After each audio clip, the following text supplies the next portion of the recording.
boa tarde, meus diletos alunos do primeiro período de Direito da Faculdade Raimundo Marinho de Penedo. Hoje, a partir de hoje, nós estamos inaugurando uma nova estratégia didática com vocês, a pedido, até por sugestão dos próprios alunos, não só do curso de Direito, mas do curso de Administração, do curso de Pedagogia. Nós optamos por esse instrumento didático, que é a videoaula, que vai permitir que vocês fiquem com essa videoaula à disposição por tempo indeterminado e, assim sendo, vocês possam adequar essa nova rotina de vocês, essa nova rotina de estudo, que eu sei que vocês tiveram que adaptar, readaptar, porque nós tínhamos, tanto nós professores quanto vocês alunos, tínhamos um planejamento de estudo e de ensino para esse ano.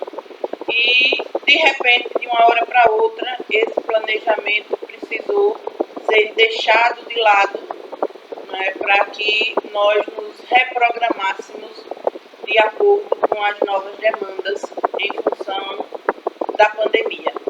Então, vocês vão ficar, a partir de hoje, com as aulas para reverem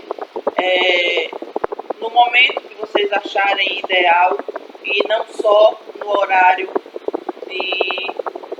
que nós teríamos as aulas presenciais, ou seja, às quintas-feiras, das 18h50 às 22h.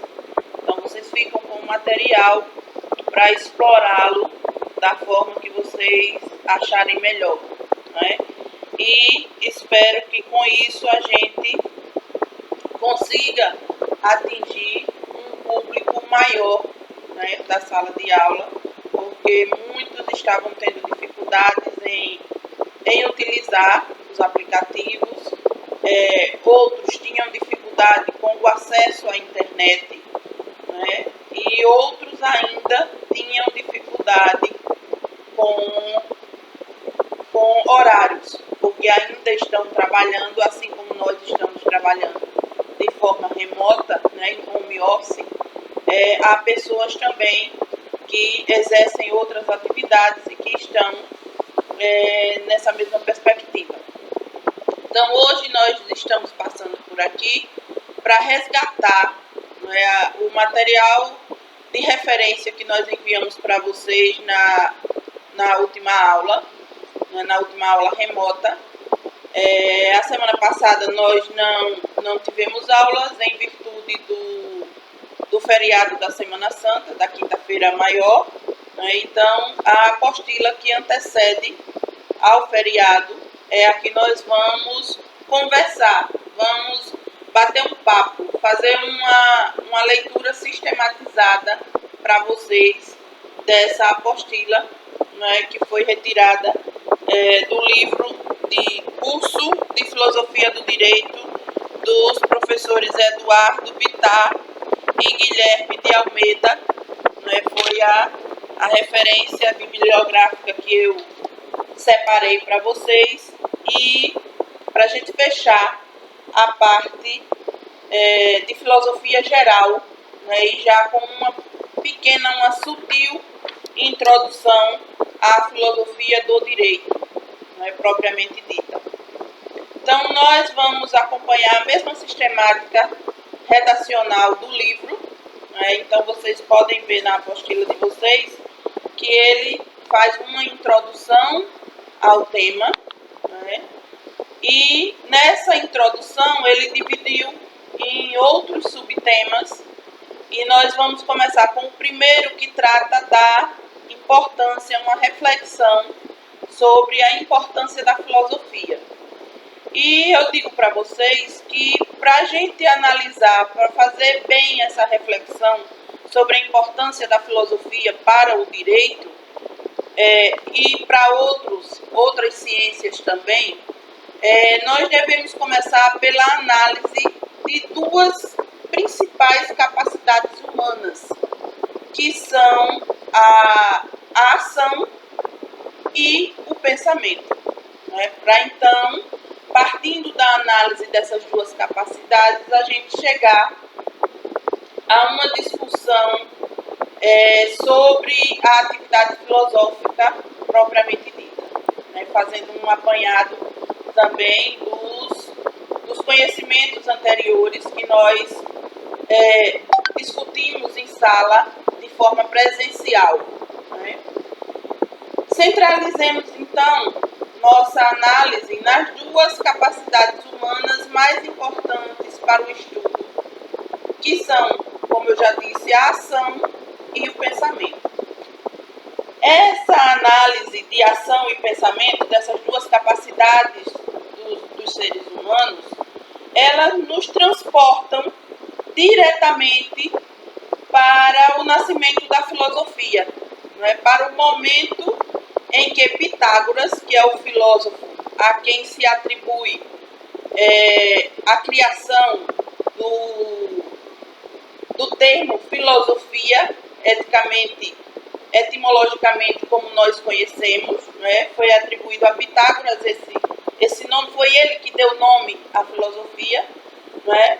Então, essa discussão, essa análise, ela nos transporta de volta a esse momento do início da filosofia,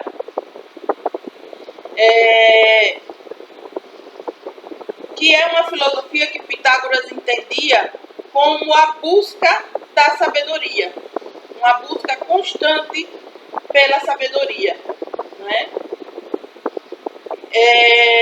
Quando ele cunhou esse termo, ele o fez com uma preocupação de que a percepção do todo não é dada àquele que atua, ou seja, aquele que pratica a ação, por estar envolvido com a prática dessa ação, ele não consegue ver o todo, né? Estudar o objeto como um todo.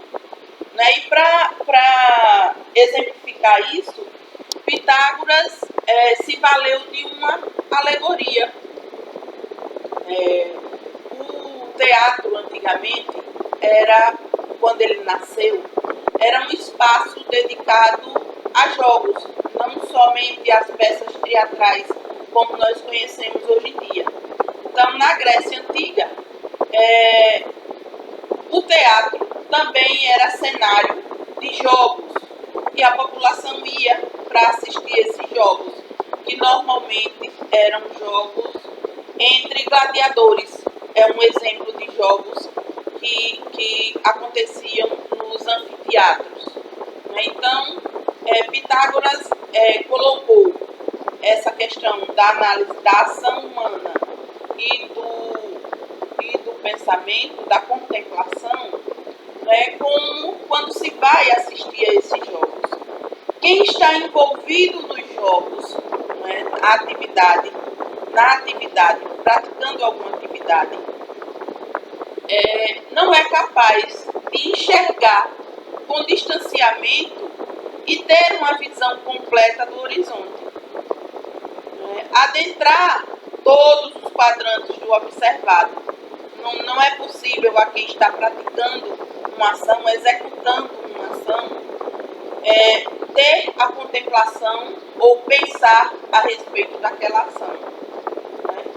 Então, ele usou essa alegoria para demonstrar que são atividades humanas diferenciadas e em uma delas reside, propriamente dito, o ato de filosofar. Desse modo, nós podemos chegar a um entendimento, a priori, de que a ação é um primeiro conceito de ação que se tem com vistas a esse exemplo que nós citamos aqui, o exemplo dos jogos e da pessoa que vai assistir os jogos. Quem está praticando os jogos não tem possibilidade de pensar ou repensar aquela atividade própria enquanto está executando. Já o espectador, né, ele tem uma visão geral, ele pode ver o que está acontecendo durante a ação do jogo.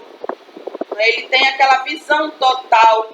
E outra coisa muito importante que eu chamo a atenção de vocês, ele tem não só a visão total, mas a visão de quem não está envolvido com a ação. Então, Pitágoras quis demonstrar e utilizou essa alegoria para isso. Então, desse exemplo, nós podemos entender, né, que, a princípio, uma primeira conclusão a que se chega. Um conceito de ação. O que é a ação humana?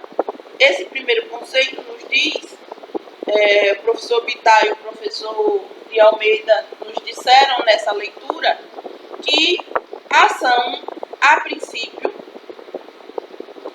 é uma atividade resultante do envolvimento corporal humano com algum resultado imediato que se visa extrair da produção técnica e das habilidades manuais humanas. Mas não é só isso a ação. Não é? A ação humana também é, num segundo conceito, e adianto que esse segundo é o que mais nos interessa, não é? Pode ser também vista como uma manifestação de centenas ou de milhares de práticas humanas anteriores e secularmente realizadas. Ou seja, a ação, num segundo conceito, e o que mais interessa para a filosofia, é um acumulado, desse primeiro conceito, que já tornou-se algo mecânico. Determinadas ações do nosso cotidiano, como acordar, tomar banho, se alimentar, trabalhar, são ações que viraram mecânicas, foram acumuladas pela humanidade e hoje a gente faz ela de forma mecânica, ou seja, não precisam refletir do indivíduo para saber que até determinada idade nós nos dedicamos às brincadeiras, ao lazer, aí fazemos higiene básica, nos alimentamos e a partir de outra determinada faixa etária nós adquirimos responsabilidades e compromissos perante a sociedade onde nós vivemos. Então, vejam que há uma diferenciação nesses dois conceitos sobre uma mesma atitude, que é a ação humana. E como eu disse aos senhores, a que mais nos interessa é o segundo conceito sobre ação, que é o conceito que trata a ação como um acúmulo secular, de atitudes que não necessitam de reflexão para que nós possamos executá-las. E a gente executa diariamente da mesma forma. Nesse último sentido do termo ação,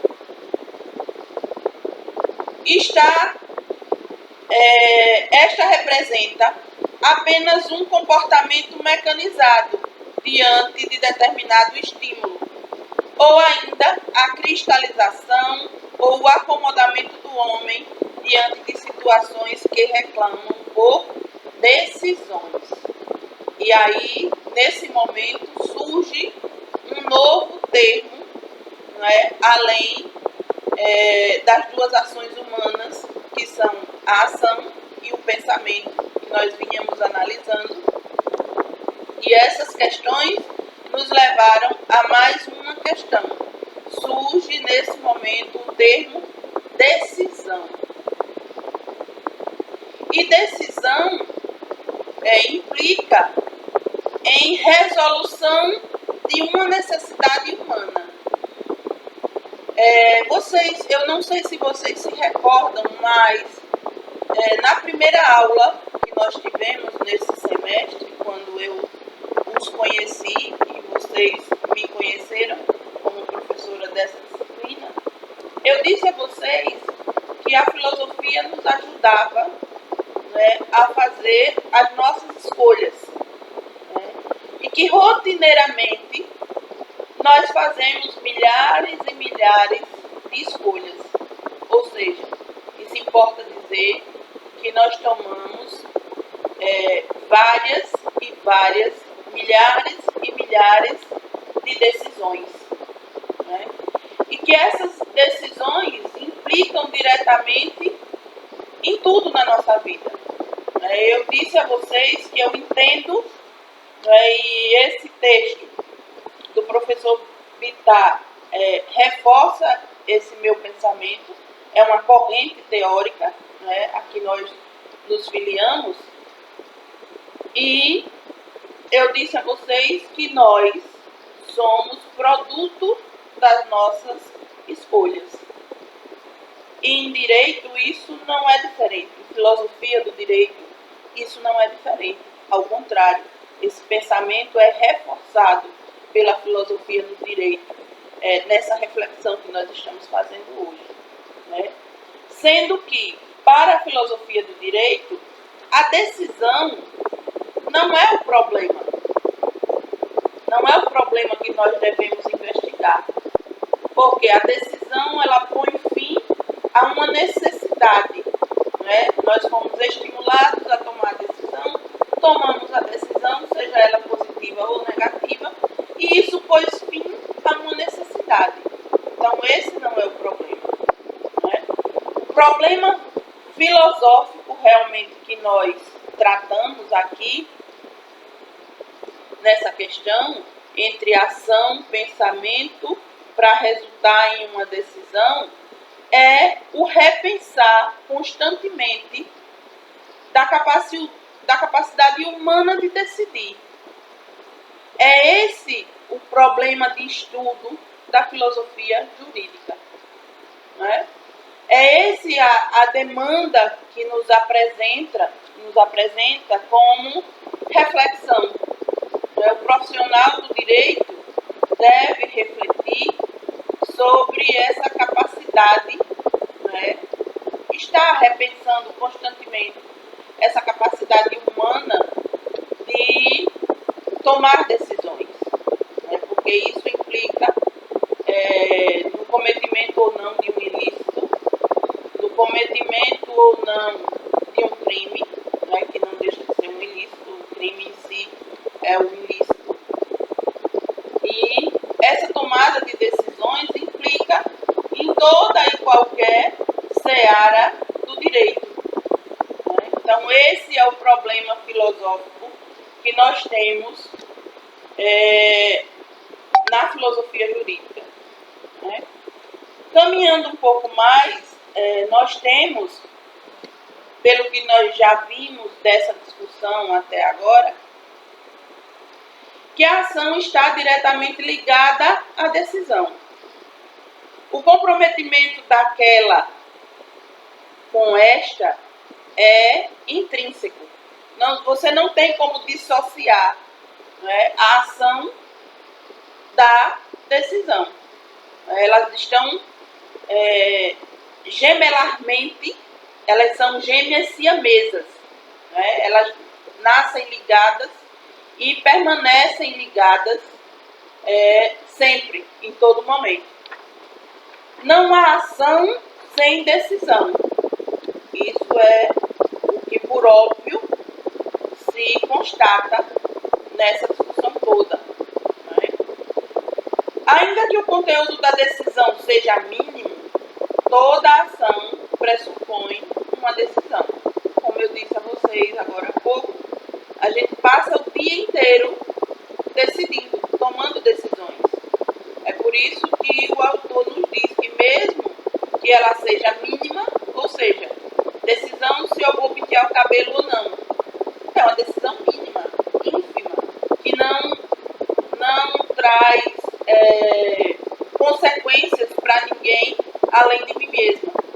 A decisão de almoçar ou não, né?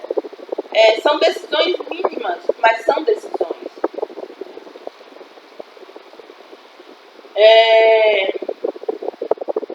E nesse sentido, ainda que o conteúdo da decisão seja mínimo, toda ação pressupõe uma decisão. É nesse sentido que se pode dizer que a investigação sobre os fundamentos da decisão é uma tarefa da filosofia. E essa tarefa, ela é incompatível com as tomadas de decisões imediatistas. Decisões, o autor está nos dizendo que as decisões imediatas, né, tomadas às pressas, elas não são uma decisão fundamentada. Elas não foram uma decisão pensada. Elas foram daquelas decisões que se toma de forma mecânica. E muitas vezes elas tornam-se decisões insensatas, imprudentes, não é? Mas por isso, porque ela não teve um tempo de amadurecimento. Você não teve um tempo de amadurecimento, ou mesmo não quis amadurecer o pensamento para poder tomar a decisão. Ok? Nesse sentido, nesse contexto, agir é responder por condutas positivas ou negativas a estímulos de diversas naturezas, como sejam os morais, os econômicos, os jurídicos, afetivos, religiosos. Daí, nós podemos falar em ação com estímulo moral, em ação jurídica, em ação afetiva. E o que é que há de comum, entre essas espécies de ações? Todas elas necessitam, reclamam por uma resposta. E é nesse ponto que muito nos interessa no direito. Esse estudo da filosofia jurídica, nesse ponto, nos interessa imediatamente, porque é baseado no apurar dessas decisões humanas que o nosso trabalho se desenvolve. Por exemplo, a motivação para um crime. Eu tenho um desafeto com alguém, vejam que isso surge de uma ação afetiva, positiva ou negativa, nesse caso negativa, que eu tenho em relação a outro, e eu tomo a decisão de cometer um crime, de matar aquele meu desafeto. E isso tem implicações outras, diversas, e que cabe a nós, operadores do direito, quando o fato chega até nós, analisarmos. E aí, de cara, nós vamos ter duas possibilidades de analisar esse fato, de se aprofundar nesse fato, nessa resposta que foi dada. O indivíduo tomou uma decisão e obteve uma resposta, que pode ser o crime ou não, ou pode ser o crime tentado, na forma tentada, mas a resposta efetiva está aí posta. E normalmente chega para nós e nós vamos ter dois caminhos a princípio. Ou você vai ser advogado da família da vítima, em caso de morte, ou você vai ser advogado do criminoso, da criminosa. E aí você vai começar a desenvolver a sua atividade jurídico-filosófica, em cima desse fato, para descobrir o máximo possível. Você conta a princípio com que a família da vítima ou o autor do crime vai lhe contar, mas você não pode parar só naquela história. Você tem que ir pesquisar, né, aprofundar os seus conhecimentos sobre esse fato. E a filosofia é que lhe habilita, lhe capacita a fazer, a praticar essa ação, né?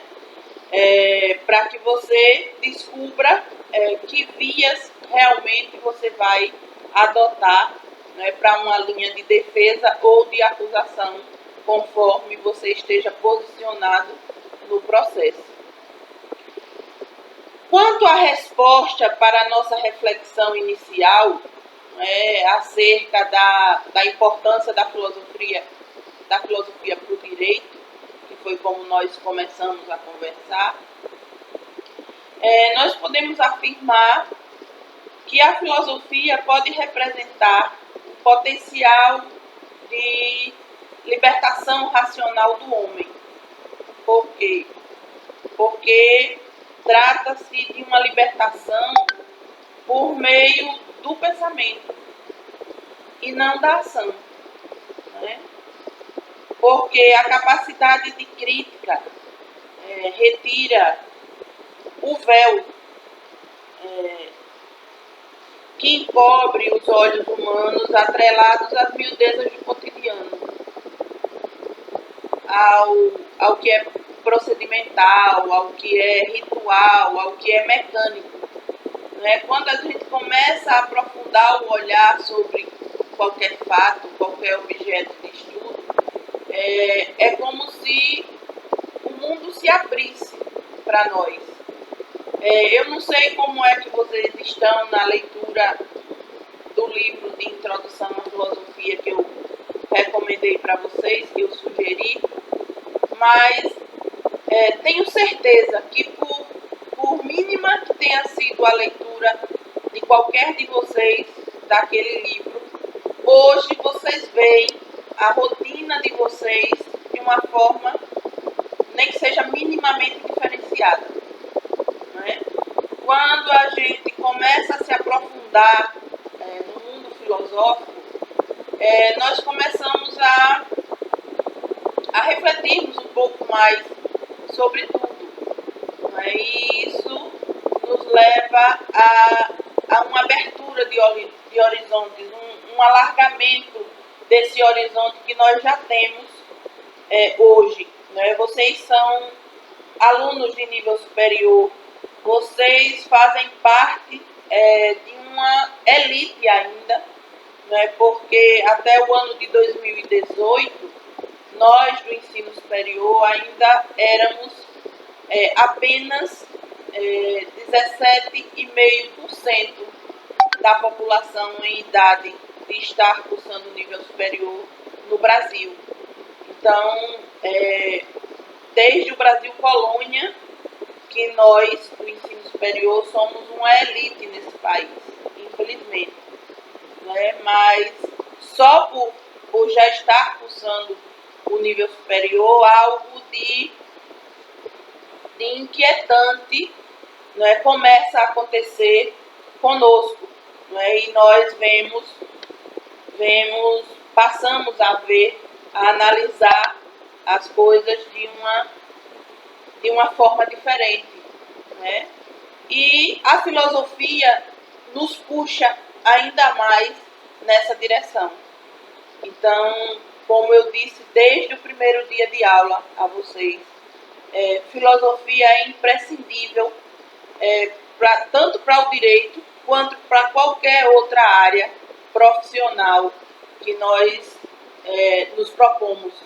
Né? Então, fica aqui firmado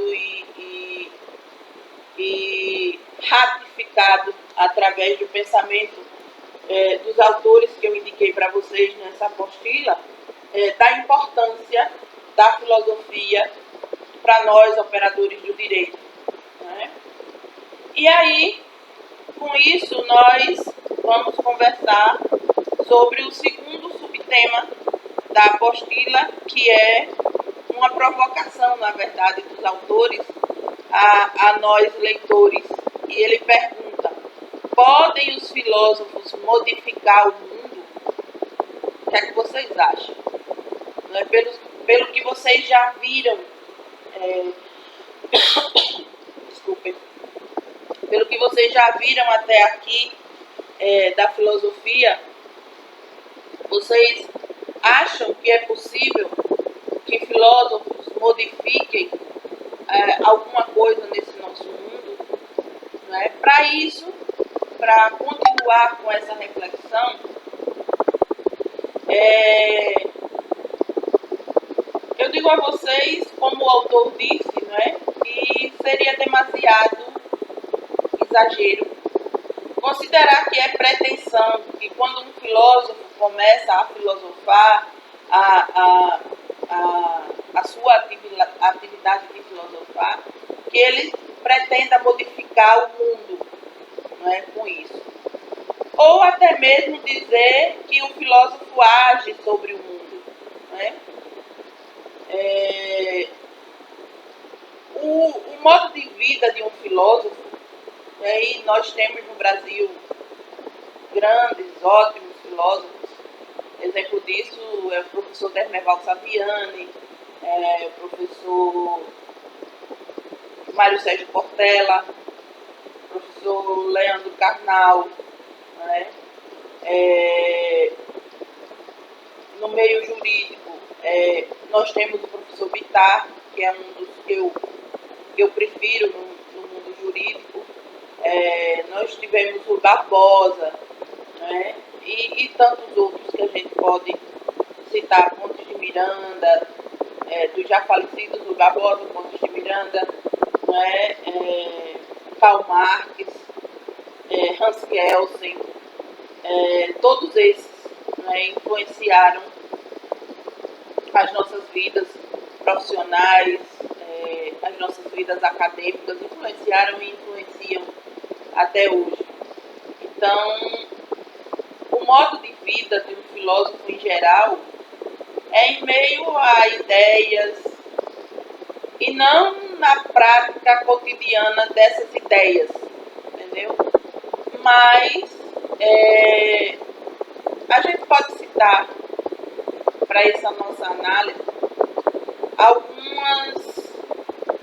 alguns pontos de exemplo, né, de influências de filósofos nas diversas áreas da filosofia, né? Porque vocês sabem que tem a filosofia clássica, a filosofia mais ligada essencialmente às ciências, né? Porque eu também disse a vocês em sala de aula que cabe à filosofia, né, revisar os métodos científicos das demais ciências.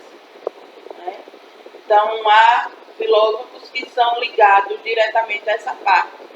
Há filosofias que são mais abstratas, há filosofias que são espirituais, né? Essencialmente tratam do espírito humano.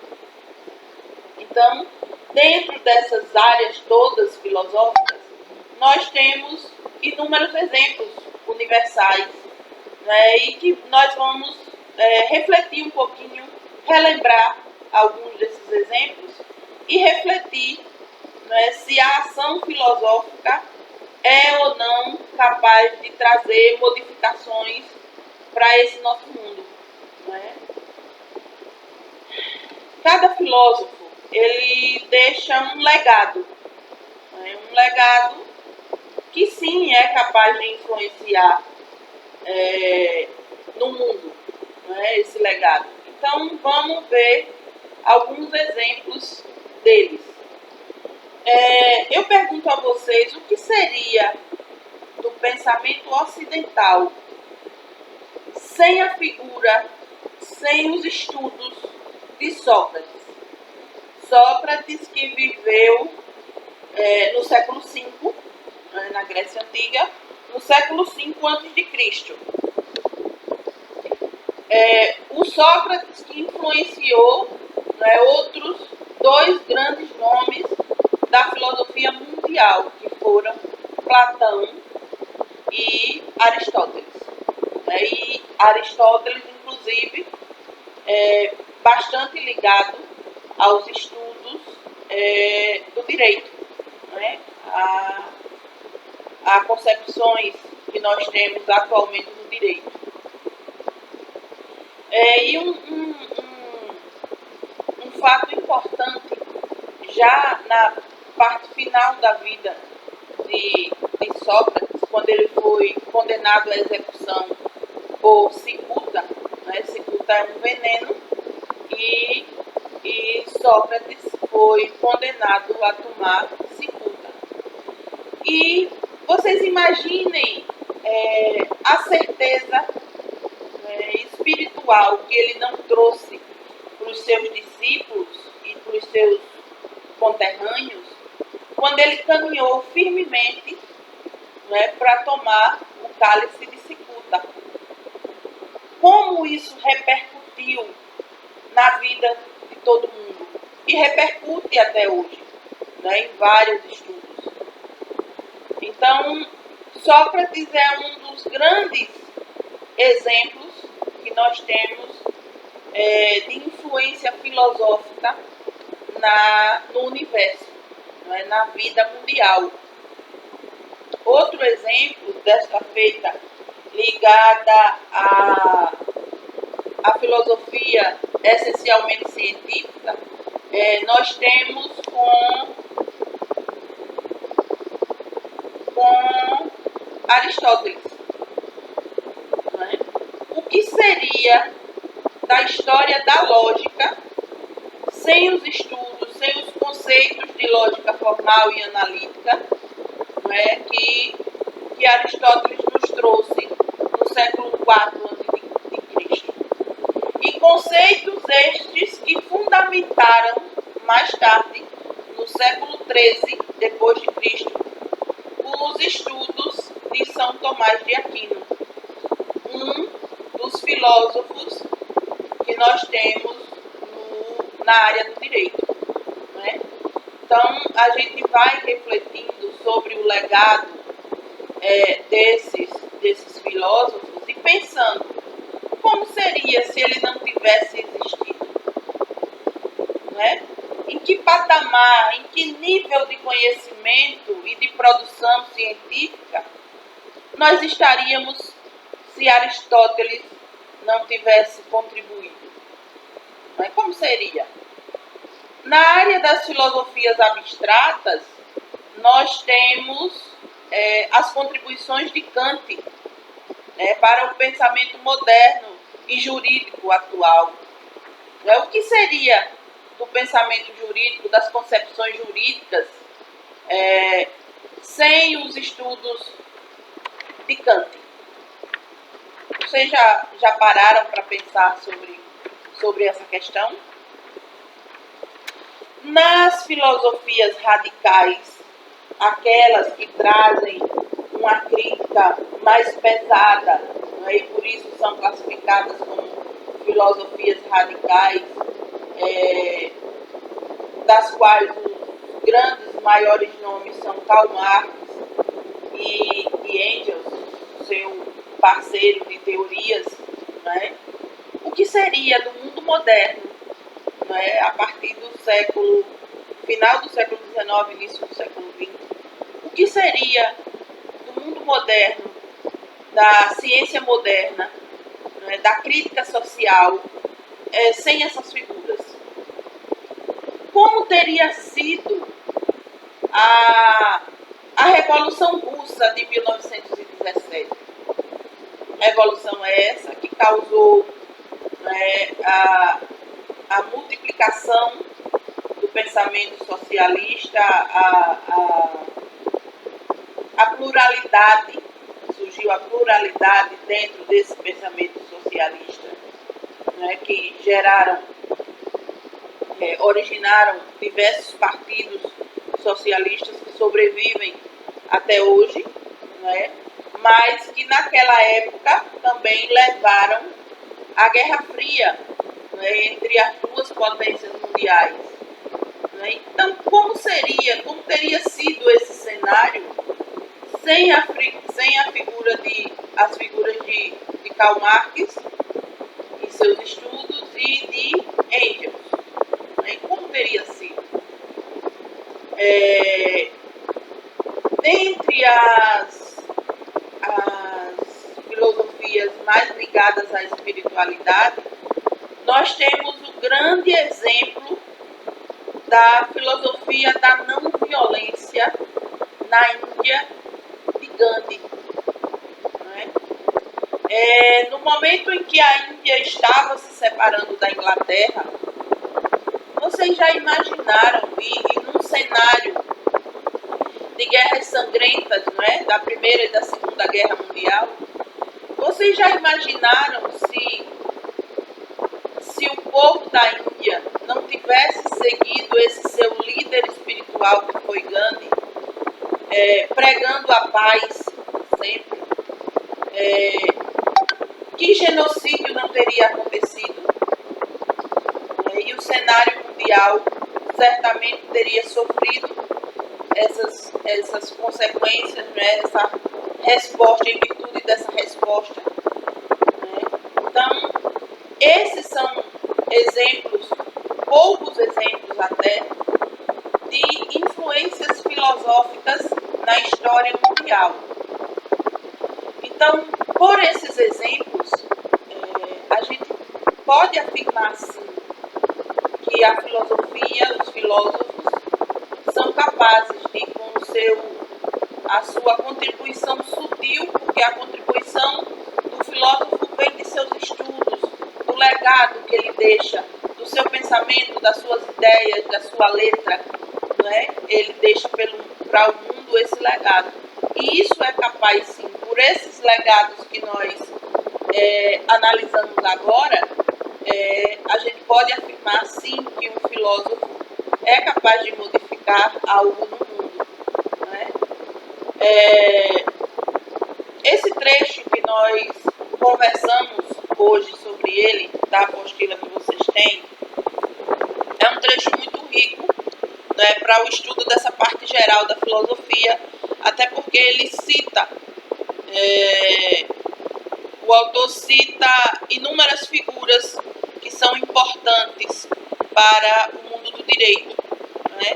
Então, é bom que vocês aprofundem essa leitura, né? Busquem as biografias dessas figuras, as contribuições deles para o meio jurídico, né? As teses, as teorias que foram criadas por esses filósofos e tirem as próprias conclusões de vocês a respeito da importância da filosofia para o mundo jurídico. Né? Que tipo de profissional que a filosofia jurídica cria, né? Dos quais nós somos, eu sou e tenho certeza que os senhores também serão discípulos, né, da filosofia jurídica. Então, agradeço a todos vocês. Estou sentindo uma falta imensa, né, dos nossos encontros presenciais, mas, por outro lado, também sei que essa é uma situação totalmente, além de totalmente atípica, é uma situação totalmente provisória, em que nós, da instituição, buscamos desde cedo, né, imediatamente à decretação de quarentena por conta da pandemia, a faculdade procurou entrar em contato com o Ministério da Educação e pleitear, né, meios para que os senhores não tivessem prejuízos, né, ou chegassem à possibilidade de perder um ano letivo. Né? Então, ainda bem que o Ministério atendeu rapidamente a nossa consulta, né, e autorizou que nós procedêssemos, não o ensino EAD, nós não estamos praticando ensino à distância, nós estamos praticando aulas remotas, que há uma diferenciação entre os dois termos. Né? Aulas remotas é uma estratégia que você pode, é permitido por lei você utilizar em situações de emergência como é essa que nós estamos passando. É uma emergência em saúde pública, então é permitido que nós utilizemos dessas estratégias, né? E a que nós optamos foi pelas aulas remotas. Acredito que vocês já têm conhecimento também, através da informação dada pelos líderes de turma, de que a instituição está fazendo investimentos para que nós tenhamos a melhoria, não é, porque nós estamos produzindo esses materiais para vocês de forma doméstica, não é? Nós não tivemos qualquer capacitação anterior a isso. Nós como professores estamos usando das nossas experiências e trocando experiências com outros colegas, né, que venham a melhorar, acatando sugestões de vocês, como eu já havia dito a vocês em sala de aula, e graças a Deus eu tive a oportunidade de dizer isso presencialmente a vocês, que eu sou uma professora totalmente aberta para o diálogo, para a crítica ao meu trabalho, e para que a gente possa juntos, nessa situação difícil, encontrar meios que possam acomodar os interesses tanto de professores quanto de alunos.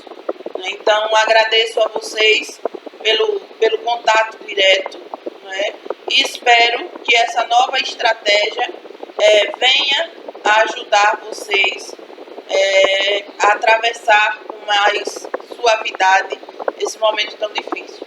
Então, até breve e um feliz final de semana para vocês, e até o nosso próximo encontro, se assim Deus permitir. Beijo no coração de vocês.